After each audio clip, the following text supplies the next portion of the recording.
Je vais lire Luc 15, chapitre 1 à 10. Or, tous les péagers et les gens de mauvaise vie s'approchaient de lui pour l'entendre, mais les pharisiens et les scribes murmuraient, disant, celui-ci reçoit les gens de mauvaise vie et mange avec eux. Mais il leur proposa cette parabole, disant, qui est l'homme d'entre vous qui, ayant 100 brebis, s'il en perd une, ne laisse les 99 au désert et ne s'en aille après celui qui est perdu jusqu'à ce qu'il l'ait trouvé? Et qui, l'ayant trouvé, ne le mette sur ses épaules bien joyeux, et étant de retour en sa maison, n'appelle ses amis et ses voisins, et ne leur dise, réjouissez-vous avec moi, car j'ai trouvé ma brebis qui était perdue. Je vous dis qu'il y aura de même de la joie au ciel pour un seul pécheur qui vient à se repentir, plus que pour 99 justes, qui n'ont pas besoin de repentance. Ou qui est la femme qui, ayant 10 drachmes, si elle perd une drachme, n'allume la chandelle et ne balaie la maison et ne la cherche diligiblement jusqu'à ce qu'elle l'ait trouvée, et qui, après l'avoir trouvée, n'appelle ses amis et ses voisins en leur disant, réjouissez-vous avec moi, car j'ai retrouvé la drachme que j'avais perdue. Ainsi, je vous dis qu'il y a de la joie devant les anges de Dieu pour un seul pécheur qui vient à se repentir. Amen. Merci beaucoup, Sarah. Merci à tous les gens qui sont là ce matin. Soyez bénis par Dieu. Nous savons qu'il est là. Il est toujours avec nous, même si par moment, nous avons quelques minutes ou bien quelques secondes d'égarement, mais il est toujours là, lui. Aucune distraction, aucune épreuve, aucun événement ne peut ternir ou ne peut effacer la présence de Dieu dans la vie de ses enfants. Au tout court, dans toute sa création, il est toujours présent. Seigneur, nous te prions ce matin de nous parler parce que tu es le Dieu vivant, le Dieu saint, un Dieu agréable, un Dieu formidable, un Dieu qui prend soin de chacun de ses enfants matin après matin. Et voilà pourquoi ce matin, nous nous confions en toi. Nous aimerions que tu nous parles parce que c'est ta parole qui édifie, c'est ta parole qui construit, c'est ta parole qui donne vie. Merci de souffler cette vie sur nous ce matin encore une fois. Au nom de Jésus-Christ, amen.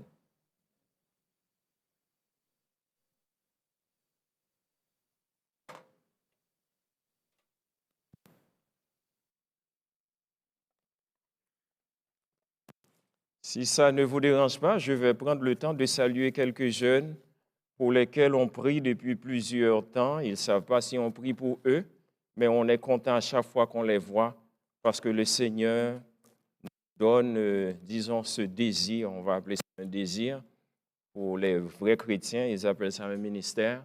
Mais c'est tellement intéressant de prier et de voir une fois de temps en temps, c'est comme un bouquet de fleurs que tu reçois sans en attendre. Je ne vais pas citer leur nom, mais on est tellement réjouis, et surtout lorsqu'on avait l'habitude de les côtoyer avant. C'est bien de nous impliquer dans l'école du dimanche en passant, même si vous n'avez pas d'enfants à l'école du dimanche. Quand vous avez quelques dimanches, quelques heures à consacrer, allez frapper aux portes de responsables et dites-leur que vous êtes disponible pour vous accorder quelques minutes aux jeunes.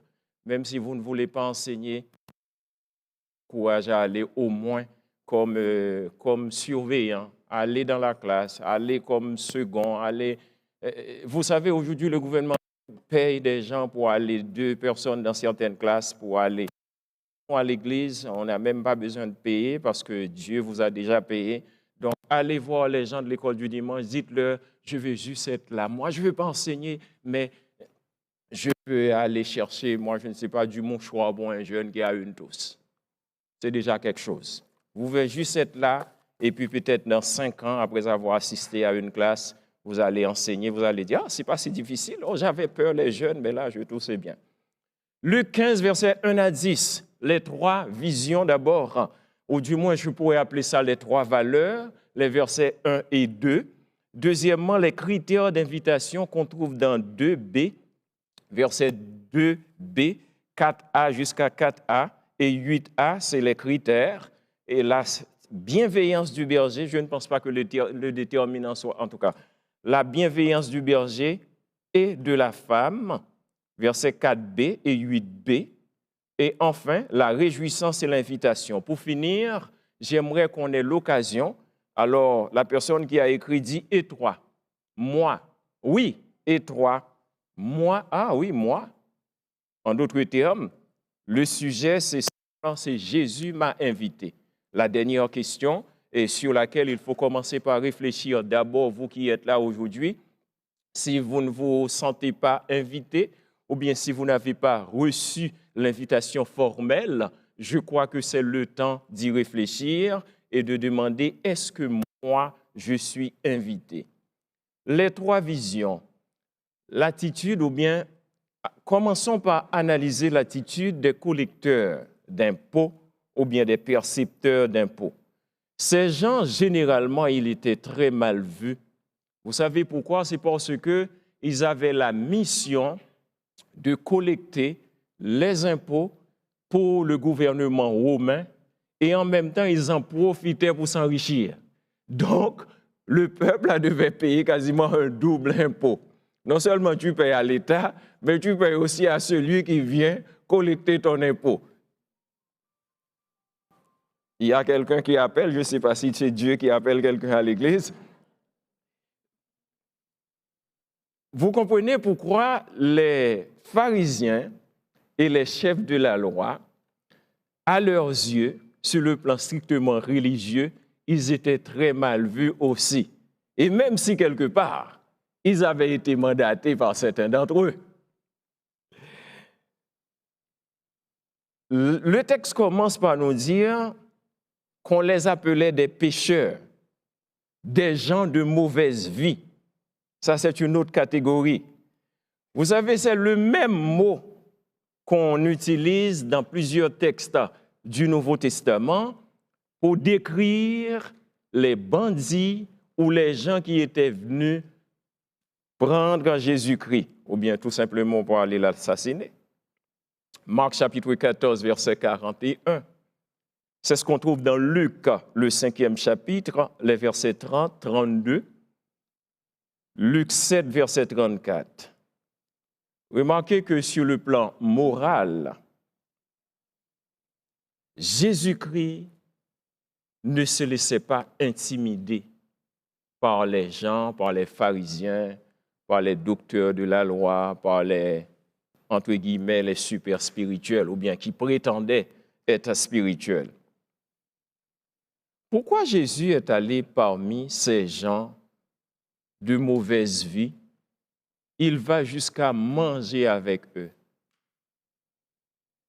La question qu'il faut se poser, ou du moins il y en aurait trois qu'on pourrait se poser. La première, est-ce que Jésus-Christ aime encourager l'immoralité, l'inconduite? Tous les chrétiens ici vont dire non. Et quelques chrétiens qui nous écoutent aussi ailleurs dans le monde, ils vont dire c'est non. Jésus-Christ n'encourage pas l'immoralité, loin de là.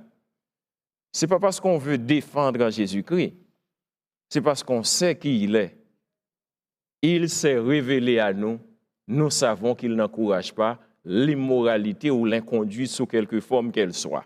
Donc, cette première hypothèse tombe. La deuxième, est-ce que c'est parce que Jésus-Christ avait voulu, en quelque sorte, attirer les regards? Encore une fois, c'est une question qui ne se pose pas.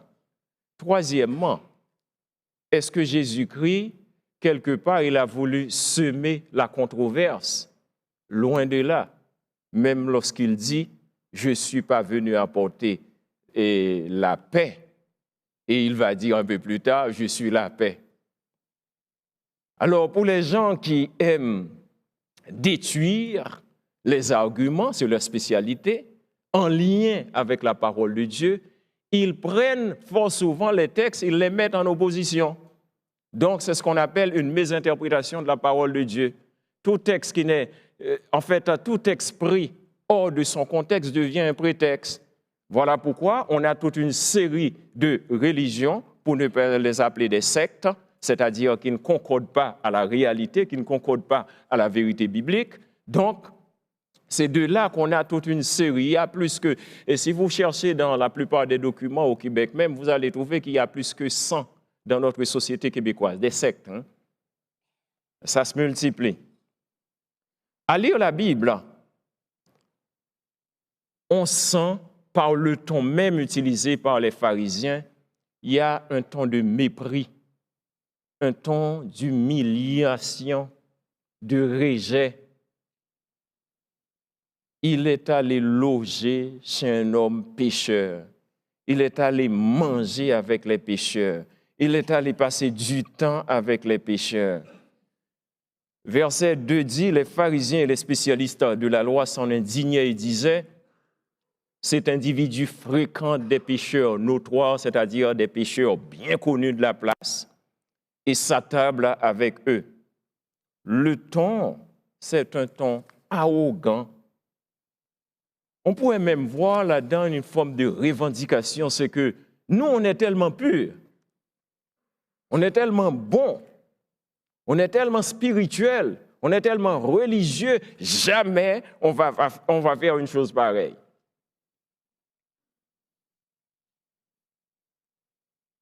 Vous savez, cette attitude me fait penser à quelqu'un,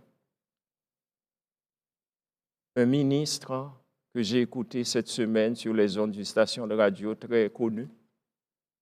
Comment il a pris le temps pour décrire leur fierté, leur joie, comment ils ont démoli l'héritage chrétien, bref, l'Église catholique au Québec. Le croyant en moi ne pouvait pas m'empêcher d'avoir quelque chose dans mon cœur qui n'allait pas bien. Parce que je me dis, si on fait plus ou moins l'histoire du Québec, juste avant les années 2015, quelqu'un qui n'a pas connu l'histoire de cette société, quelqu'un qui n'a pas pris le temps de la lire un petit peu, vous allez comprendre que le Québec, aujourd'hui, toutes ces valeurs d'accueil, valeurs de vivre ensemble dans tous les articles politiques, on a l'impression que tout, quand je dis valeurs d'accueil, je suis bien placé, on a l'impression aujourd'hui que tout se résume dans un petit mot, laïcité.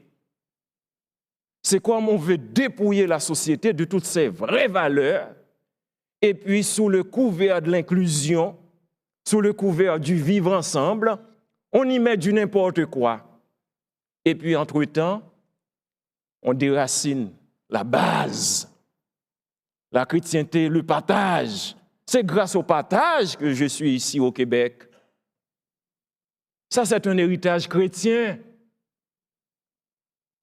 C'est grâce au travail, les générations bien avant moi, la participation, la collectivité, le vivre ensemble, mettez ensemble ce que vous avez. C'est un principe biblique, ça. Je ferme la page d'éditorial.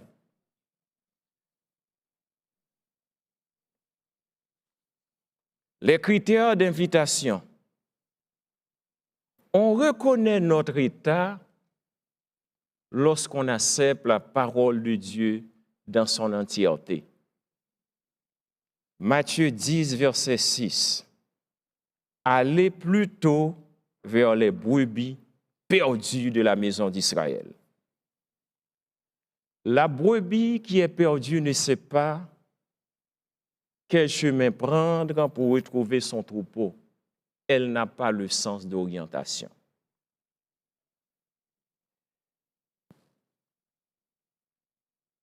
Je manquerais à ma responsabilité si je ne prenais pas le temps de vous dire rapidement que une parabole, par définition, c'est une forme de comparaison. Mais dans un cadre biblique, et en particulier dans le contexte du Nouveau Testament, à chaque fois que Jésus-Christ va utiliser une parabole, c'est toujours prendre un élément terrestre, et j'aime ajouter entre parenthèses, un élément de la vie quotidienne pour le mettre en lien avec un événement céleste.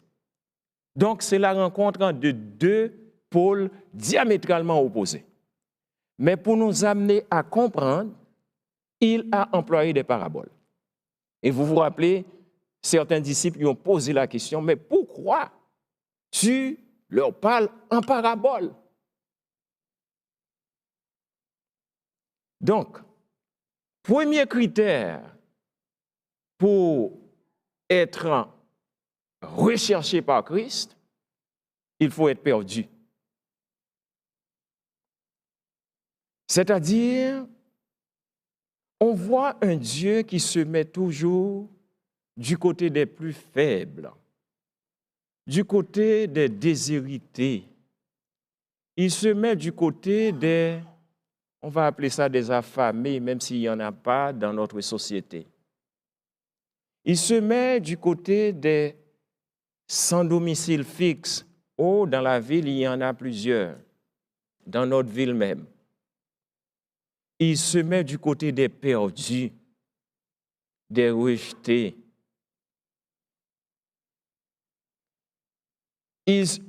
Quand on parle de perdu, dans un contexte biblique, c'est quelqu'un qui est inexistant. C'est quelqu'un qui ne vit pas. Il y a la plupart des parents qui disent, pour moi, ce péché-là, ce que tu as fait à la famille, tu n'existes plus. Mais c'est rare. Deuxième critère, c'est manquer le but. C'est être incapable de l'atteindre. Dieu est lié à sa création.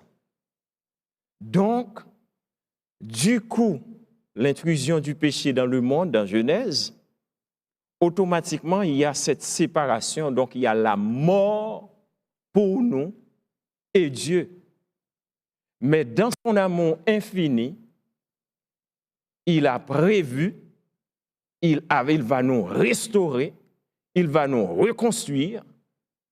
Le verbe refaire n'est pas le bon, mais on va être. C'est la renaissance, naître de nouveau. Il y a une nouvelle vie, il y a un nouveau souffle. Celui qui nous invite, il sait totalement qu'on est disqualifié. Donc, critère pour être invité dans le banquet de Dieu, il faut être disqualifié. Donc, s'il y en a quelques-uns qui sont ici ce matin, qui n'ont pas encore péché, posez-vous la question, qu'est-ce que vous devriez faire? Mais en la posant aussi, on se rend compte que vous ne saviez pas tellement dans quelle catégorie que vous êtes vis-à-vis de Dieu. Parce que n'importe qui vient au monde, il vient déjà avec son ADN de perdu. Donc, sous cet angle-là, vous n'avez pas besoin de poser la question, c'est-à-dire d'aller pécher, vous allez pécher davantage. Donc, à chaque instant de notre vie, en dehors de la parole de Dieu, on est continuellement exposé au péché. Donc, l'être humain n'a pas tellement de possibilités d'échappatoire, sinon que de crier constamment et de demander à Dieu d'être toujours à ses côtés comme son gardien de sécurité, parce que la possibilité de péché est omniprésente chez l'être humain. Nul ne peut y échapper. Si vous ne vouliez pas être pécheur, il ne fallait pas venir au monde. Le troisième critère, c'est se laisser trouver. Je ne sais pas si vous avez déjà perdu votre clé, c'est mon cas. Je ne sais pas si vous avez déjà perdu quelque chose d'essentiel, important par rapport à votre vie. Même si ce n'est pas quelque chose qui va vous amener au ciel, mais au quotidien, vous l'avez besoin et vous cherchez partout ce matin, avant de prendre la voiture, vous réalisez que vous n'avez pas vu votre clé de la voiture, vous cherchez. Vous voulez sortir, vous regardez l'heure et puis une clé. Quoi de plus insignifiant, mais quoi de plus utile? Pour Dieu, chaque vie est importante. Il n'y a pas de vie insignifiante. Luc 3,6 « Et toute chair verra le salut de Dieu. » Acte 2, 21, Romains 10, 13 « Quiconque invoquera le nom du Seigneur sera sauvé. » Tite 2, verset 11 « La grâce de Dieu pour tous les hommes a été manifestée. » Vous savez, ce qui est important, c'est que quand vous perdez un objet, l'objet ne sait même pas si vous le recherchez. C'est bizarre. Je ne sais pas si vous avez déjà perdu quelque chose et puis l'élément en question vous dit « Ah, je suis là, oh, voilà ». Je ne crois pas. Dans le cas de la brebis, elle n'avait pas le sens d'orientation pour dire « Oh, mais je suis perdu, alors je vais retourner ». Dans la pièce, la deuxième parabole, la pièce perdue, écoutez, elle en a 10, elle en a perdu une. Dans son cas, on peut comprendre, donc au moins elle peut les contrôler. J'en avais 10, j'en ai perdu une, je vais faire le nécessaire pour la chercher. C'est facile. Mais là, on parle de 100 brebis sur 100. Comment se fait-il que l'homme savait exactement qu'il manquait une? Peut-être il sait compter, c'est déjà bien. Mais le deuxième problème là-dedans, si problème il y a, comment sait-il que c'est vraiment celle-là qui n'est pas là? Donc quand tu vas chercher, c'est quelle brebis qu'il va chercher?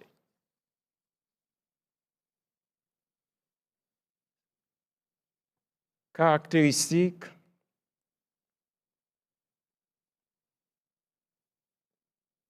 c'est la bienveillance du berger. Ça m'amène au point C, 4B, 8B. La bienveillance du berger, la bienveillance de la femme. Le berger et la femme connaissent très bien l'objet de leur recherche. Pour les savants, dès qu'ils entament les études du deuxième cycle, on commence par parler de l'objet de la recherche. L'objet de tes études. Quel est ton objet? C'est qu'est-ce que tu recherches? Qu'est-ce que tu veux prouver? Qu'est-ce que tu veux rechercher en particulier? Ce qu'il faudrait souligner ici, c'est la connaissance du berger. Il sait ce qu'il recherche. La femme sait exactement ce qu'elle recherche. Luc 3, verset 3. Deuxième caractéristique par rapport à la bienveillance du berger ou de la femme, les deux dans ce contexte-là, ils sont soucieux. Ils portent une attention particulière à ce qu'ils recherchent. Troisième caractéristique, ils sont prêts à remuer ciel et terre pour trouver ce qu'ils ont perdu. Ça, ce n'est pas donné à n'importe qui. Si vous n'avez jamais rien perdu, vous ne pouvez pas comprendre ce qu'on est en train de dire. Des choses de la vie quotidienne. On cherche, on appelle. Est-ce que j'étais chez toi? Oui, j'étais chez toi. Est-ce que tu avais vu? As-tu vu ma clé? Est-ce que... Regardez pour moi. J'ai regardé partout, je ne l'ai pas trouvé. Ce n'est pas dans mon manteau, ce n'est pas dans mon veston. Je ne sais pas. On cherche. On se questionne. On essaye de chercher, de mettre toutes sortes de stratégies en place. À remarquer, ce n'est pas le nombre qui compte. C'est l'idée, moi j'ai perdu quelque chose, il faut que je la trouve. Si pour vous cela n'a aucune importance, pour moi ça a une importance capitale. On continue?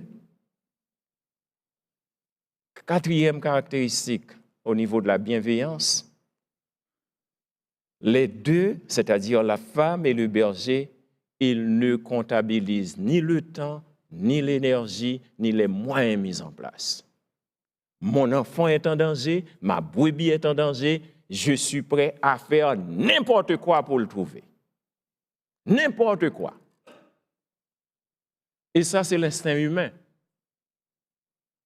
Allez du côté des animaux. Il y a des fermiers ici, Madame Dupont n'est pas là aujourd'hui. Bon, on voit les gens qui ne sont pas là, on va prendre les présences. Vous savez, allez voir un animal, même une poule, qui a des poussins. Allez passer à côté de ces poussins-là, vous allez voir. Même si c'est une petite poule qui a déjà des poussins, vous allez voir l'instinct maternel. Mes chers amis, le salut de chaque personne est un objet de recherche constante pour Dieu. Le salut de chaque individu est prioritaire pour Dieu. Certains disent, mais et les 99? Les 99, ils sont déjà en sécurité. Les 99, on ne les laisse pas rester ici. Tout est déjà mis en place pour eux. Cependant, la 100e qui n'est pas là, c'est la préoccupation du moment. Chaque personne qui nous voit doit voir un ancien perdu qui est retrouvé par Christ et qui en est fier et qui a le parfum, qui a l'odeur de l'Évangile sur lui. Et cette odeur-là, l'autre qui est encore perdu doit dire, mais là, je veux aussi être invité. Le chrétien ne peut pas vivre comme bon lui semble. Mon peuple était un troupeau de brebis perdus. Leurs bergers les égaraient, les faisaient errer par les montagnes. Elles allaient des montagnes sur les collines, oubliant leurs bercailles. Ici, le problème souligne les caractéristiques des faux bergers. C'est ce que le prophète vient de souligner ici, c'est Jérémie 50, verset 6. Il faut faire attention à notre façon de vivre l'Évangile.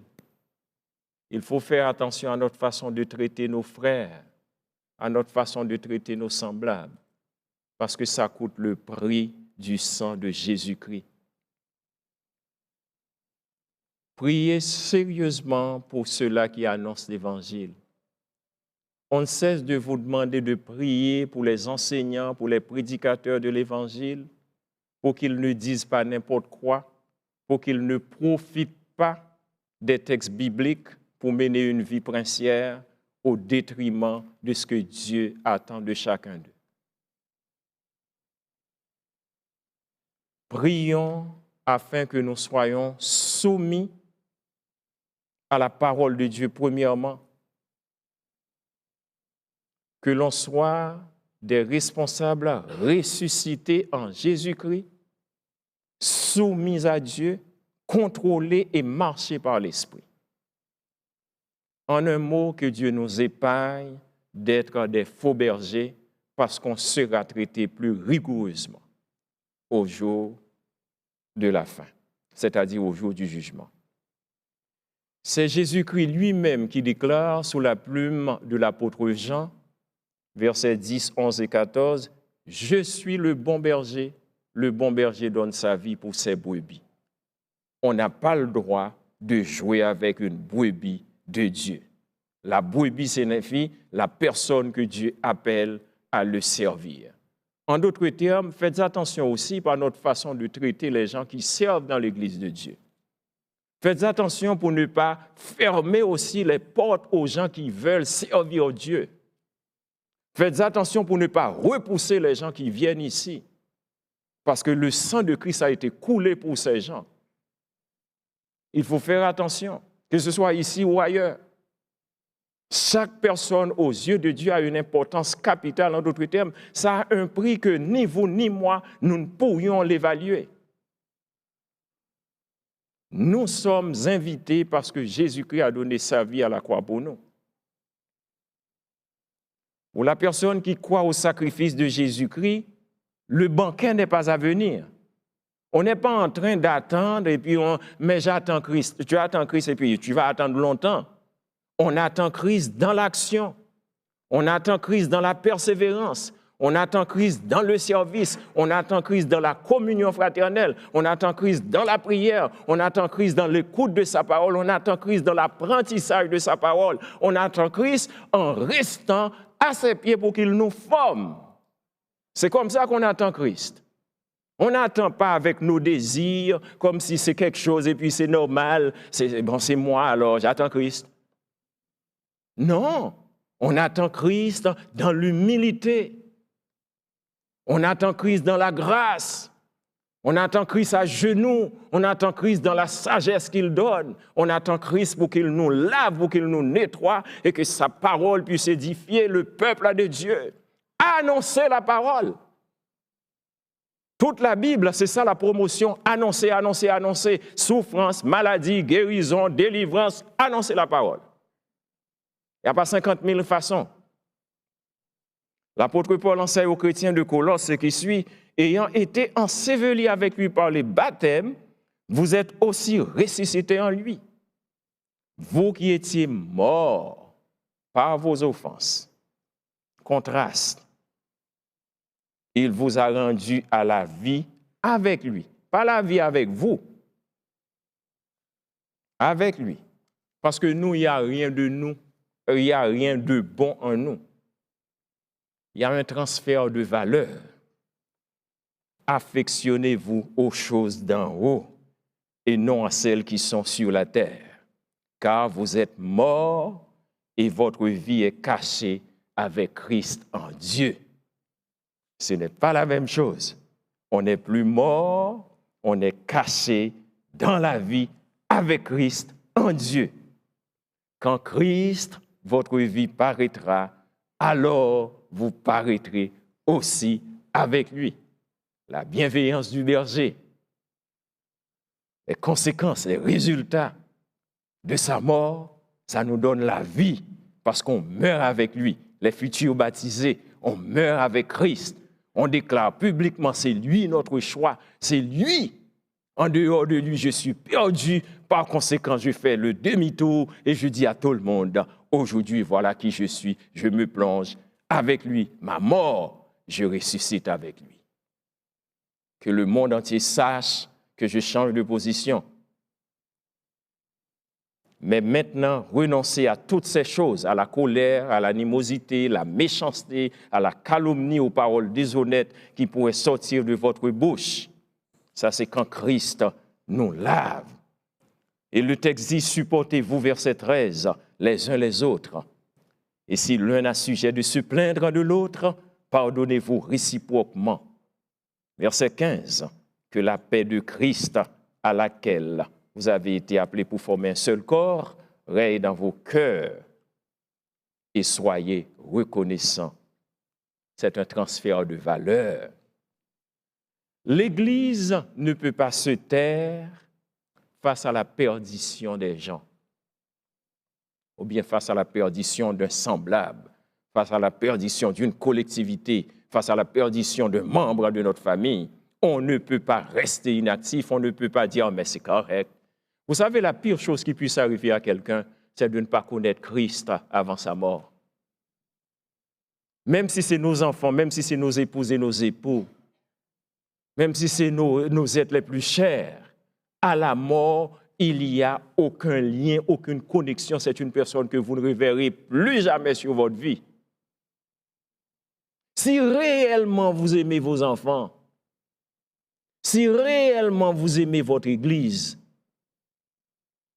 je vous encourage, ou bien je nous encourage vraiment à faire de cela une priorité, de prier pour que Dieu change les cœurs des gens. Comme ça, on aura l'occasion de les revoir. C'est sur le côté humain chez nous, hein, parce que je veux revoir mes enfants, je veux revoir les membres de ma famille. Je prie pour eux parce que je les aime. Ce n'est pas moi qui ai le mandat de les sauver, mais c'est Christ. Et à force de rester au pied du Christ, Seigneur, s'il te plaît, sauve-la, sauve-le, sauve, Seigneur, sauve-le. touche-le, va chercher là où il se trouve, dans les décombres où il se trouve. Moi, je ne peux pas mettre mes mains dans les fatras où il se trouve, où elle se trouve, mais toi, tu as la puissance, peu importe la saleté dans laquelle se trouve la personne, tu as le pouvoir d'aller la récupérer. C'est toi qui as ce pouvoir-là, pas moi. Mais tout ce que je sais, par exemple, je peux me cacher pour dire, Seigneur, je sais que tu es capable. C'est une phrase facile, ça. Seigneur, je sais que tu es capable de le faire. Je peux même la dire en public, cette phrase. Ça, c'est la prière. Intentionnelle. On le fait en équipe, on le fait individuellement parce que c'est notre priorité. On ne veut pas que les gens meurent sans entendre en parler de Dieu. L'Église ne peut pas se taire parce que le prix de la grâce, c'est le mépris. Ésaïe 53:3, Marc 15:29, le prix de la grâce, c'est la déception. La personne pour laquelle vous priez, elle vous rit en pleine face, elle se moque de vous, elle crache sur vous. La personne à qui vous avez fait du bien vous humilie, vous méprise, vous décourage. Persévérez. On annonce l'évangile, ça coûte. Annoncer l'évangile, c'est être capable de rester tranquille et d'accepter ce que Dieu veut. Seigneur, parle-nous. Parce que plus souvent, on veut parler à ta place. Le prix de l'évangile, c'est l'irréconciliation. C'est-à-dire, il y a des membres de votre famille qui vous méprisent, qui ne veulent rien savoir de vous parce que vous avez choisi de marcher avec Christ. Le prix de la grâce, en fin de compte, c'est la mort. Matthieu 27, verset 35, ce n'est pas moi. Marc 15, 24, Luc 23, 33 et suivant. La réjouissance et l'invitation. Je ne peux pas vous laisser sur cette note de vous parler de la mort, le mépris, l'abandon, l'humiliation, le rejet. La détermination de chercher passe par l'amour inconditionnel. Il y a un attachement, il y a un lien. À chaque fois que quelqu'un laisse la parole de Dieu pour aller chercher, pour aller, je dirais, pour aller vagabonder dans le monde, vous êtes en train de souffleter notre Seigneur Sauveur Jésus-Christ. Vous êtes en train c'est comme de le fouetter encore. Vous êtes en train de le massacrer, vous êtes en train d'assassiner Christ à un autre niveau. Alors à tous les jeunes qui sont ici ce matin, désolé, mais j'aimerais vous dire, ce n'est pas le temps de quitter Christ. Vous allez payer cette facture-là beaucoup plus cher que les autres. C'est une urgence au contraire. Si Dieu vous a épargné de votre naissance à aujourd'hui, alors même si le monde paraît extraordinaire, c'est faux, c'est du maquillage. Ce n'est pas le temps. Au contraire, c'est le temps de vous mettre en plus pour dire, Seigneur, cache-moi, cache-moi. Je suis trop beau, je suis trop belle pour me désenlaidir. Je suis trop beau, je suis trop... Dieu a fait tellement de choses en moi. Il m'a préservé durant toutes ces 16 ans, durant 18 ans. Ce n'est pas le temps d'aller vous faire dévorer par Satan. Et pour cela, ne comptez pas sur votre force. Parce qu'au banquet, il faut que tu sois là. Ce n'est pas toi, tu n'as rien à apporter, pas de bouteille de vin, pas rien. Même ton sourire, tu n'as pas besoin de l'apporter parce que Christ s'en occupe. Tout est fourni. L'idée de banquet dans la Bible est omniprésente. Le but de Dieu, c'est de nous voir dans ses bras, dans un nouveau jardin, un jardin de repos, un jardin paradisiaque, un jardin où règne la paix, l'harmonie, la joie. C'est fini.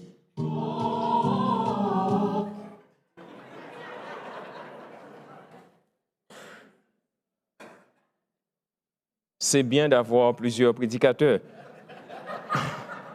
Mais il est plus intéressant que moi.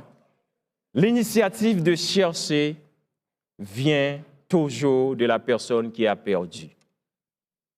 Dieu sait quelle importance que chaque personne a pour lui. Il est prêt à tout faire pour que nous puissions le retrouver. Ce n'est pas à nous de chercher Dieu. Oh, Si c'était nous, on aurait nos propres critères. Mais heureusement, c'est lui. Voilà pourquoi il va avoir beaucoup de surprises. Parce que c'est lui qui sait exactement qui il cherche. C'est lui qui sait exactement qui il veut avec lui. On arrive en décembre bientôt, vous avez déjà votre liste d'invités, n'est-ce pas? Un invité, si jamais il veut inviter un autre, il doit vous consulter, n'est-ce pas? C'est pas comme ça se passe. Eh bien, dans le règne de Dieu, c'est la même chose. Dieu a sa liste. C'est lui qui décide qui il veut avec lui. Le seul privilège que nous puissions avoir, ou du moins le deuxième, c'est que parce qu'il nous invite, avec sa grâce, avec son autorité, avec sa signature, nous pouvons nous permettre d'inviter d'autres personnes. On ne peut pas choisir de dire « Oh, mais je vais évangéliser. Oh, moi, je connais Dieu, je vais évangéliser. » Mais non, c'est de la répétition de certains mots chrétiens. Mais quand Christ met dans ton cœur réellement que tu es sauvé, tu ne peux pas rester la bouche fermée parce qu'il y a quelque chose qui te dépasse. Tu vas dire à tous les gens que tu rencontres sur ton chemin, Dieu est bon. Parce qu'il est impossible que l'homme, de par lui-même, se qualifie. C'est Dieu qui authentifie, c'est Dieu qui choisit qui il veut avec lui. Dans la réjouissance, ou du moins dans cette fête-là, remarquez bien, il y a d'abord une dimension individuelle. La vie chrétienne, la rencontre, l'invitation, c'est individuel. On cherche une brebis pour faire un lien avec la parabole. Mais la Bible dit également qu'il y a plus de joie, l'application, pour un seul pécheur qui se répand. C'est-à-dire un pécheur que Christ est allé chercher et qui par obéissance vient à Christ, eh bien c'est la joie. Le monde céleste est joyeux. Dieu est content. Dieu, c'est la grande fête, c'est le plus grand banquet. C'est le banquet eschatologique, c'est-à-dire non seulement on est déjà content, on est déjà dans quelque chose d'extraordinaire, mais ce n'est pas seulement pour aujourd'hui, c'est en permanence. On n'est pas content juste pour un dimanche matin parce que c'est la journée de tous les chrétiens en Occident, semble-t-il, mais chaque jour, on vit un bon invité parce que tout est là. On en profite matin après matin, gloire à Dieu. Que ça aille bien, que ça aille mal, qu'il y ait des maladies, qu'il y ait des problèmes, qu'il y ait n'importe quelle épreuve, mon Dieu est là. Ça, c'est de la réjouissance. Ça, c'est le festin continuel. Le chrétien est toujours joyeux. Ah, mais pourquoi tu es toujours content? Oui, il y a des moments, ça va mal, mais Christ est là. J'irai et je le guérirai, Matthieu 8, 7. Je les rétablirai comme autrefois, je les purifierai de toutes les iniquités qu'ils ont commises. Jérémie 33, verset 6, 9.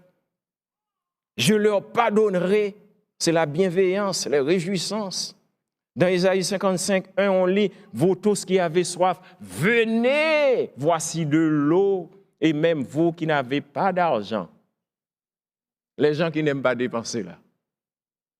Même vous qui n'avez pas d'argent, venez acheter et manger. Waouh! Ce midi, on passe à la cafétéria, on mange, après ça, on passe dans n'importe quelle épicerie, on prend de la provision, on amène à la maison, on n'a pas besoin de payer. Quand vous allez à l'épicerie, il faut payer en passant. Quand vous allez à la cafétéria, faites comme d'habitude. Mais la nourriture que Dieu nous promet ici, c'est une nourriture infinie. C'est une grâce, c'est l'effet de la grâce. La grâce est là en permanence. Tu n'as pas besoin moi je ne sais pas, de venir à la Bible Parle 100 fois par semaine, même si je vous encourage à être là les mercredis. Vous n'avez pas besoin d'aller chercher une montagne. Vous n'avez pas besoin d'aller faire une marche dans un autre pays, payer billet d'avion. Voilà, je veux avoir un temps personnel avec Dieu. Je veux qu'il me rencontre. Il peut te rencontrer ici. Cet argent-là, envoyez un peu à la faculté, envoyez un peu en Afrique, envoyez un peu dans la mission d'Haïti. Là. Écoutez, vous pouvez même partir avec eux. Parce que la grâce de Dieu, elle est gratuite. Parce que Jésus-Christ a déjà payé de son sang. afin de ranimer les esprits humiliés, Ésaïe 57, 14, afin de ranimer les cœurs contrits, verset 16. Je ne veux pas contester à toujours, ni garder une éternelle colère. Le festin auquel Dieu nous y convie, tout est fourni. Vous savez que Dieu veut que l'Évangile soit prêché. Nous devons éviter de faire passer nos désirs ou notre volonté pour la parole de Dieu. Nous devons demander à Dieu la grâce de ne pas présenter notre culture à la place de l'Évangile, comme la plupart des anciens missionnaires ont fait dans la plupart des pays en développement. Ils arrivent avec leur culture comme des vrais impérialistes, et puis ils plantent leur drapeau, et puis c'est ça l'Évangile, et puis c'est le chaos qui se multiplie, les gens ne rencontrent pas Christ. Dieu vient nous chercher toujours dans notre contexte particulier. Il a un tête-à-tête avec nous. Et de ce tête-à-tête dégage maintenant notre responsabilité vis-à-vis de Dieu, vis-à-vis de la communauté. C'est toujours un à un Dieu parle. On rencontre Dieu ou bien il nous rencontre. Par la suite, il rassemble, il nous rassemble. L'aspect collectif, l'aspect puissance, ensemble. L'Église n'est pas seulement un lieu de rassemblement. L'Église, c'est un lieu où l'on voit Dieu agir. Dieu nous met ensemble pour qu'on puisse le voir à l'œuvre. Voilà pourquoi nous devons nous encourager les uns les autres à marcher ensemble d'un commun accord pour la cause du Christ. Le rôle principal du croyant, c'est d'abord d'adorer Dieu, ensuite d'affermir les autres, de nous affermir, de nous soutenir, de nous porter les uns les autres. Je te porte, tu me portes, je te porte, tu me portes. Nous nous portons pour la cause de Christ. L'apôtre Paul, dans Éphésiens, nous donne la synthèse de tout ce que nous avons en Christ. Et je termine là-dessus. Toutes les bénédictions en Christ, Éphésiens 1, 3. Prenez le temps et de faites la liste pour vous, les bénédictions que vous, personnellement, vous avez reçues en Christ. Verset 4. En lui, Dieu nous a élus avant la fondation du monde pour que nous soyons saints et irrépréhensibles. Verset 5. Nous ayons prédestinés dans son amour, donc c'est lui qui décide qui il veut dans sa fête, selon le bon plaisir de sa volonté. Verset 7. En lui, nous avons la rédemption par son sang. Verset 11. En lui, nous sommes aussi devenus héritiers, ayant été prédestinés encore. Si vous voulez en savoir plus, allez rencontrer les calvinistes ou du moins aller étudier à l'AFTE. Ayant été prédestinés suivant la résolution de celui qui opère toutes choses d'après le conseil de sa volonté. Ce n'est pas l'homme qui choisit. On n'a pas le mandat de choisir de marcher avec Dieu ou non. Voilà pourquoi on doit être très, très prudent comme chrétien lorsqu'il s'agit d'une âme, lorsqu'il s'agit d'une personne. On doit faire tout devant Dieu pour la gagner et non de poser n'importe quel petit geste pour la chasser.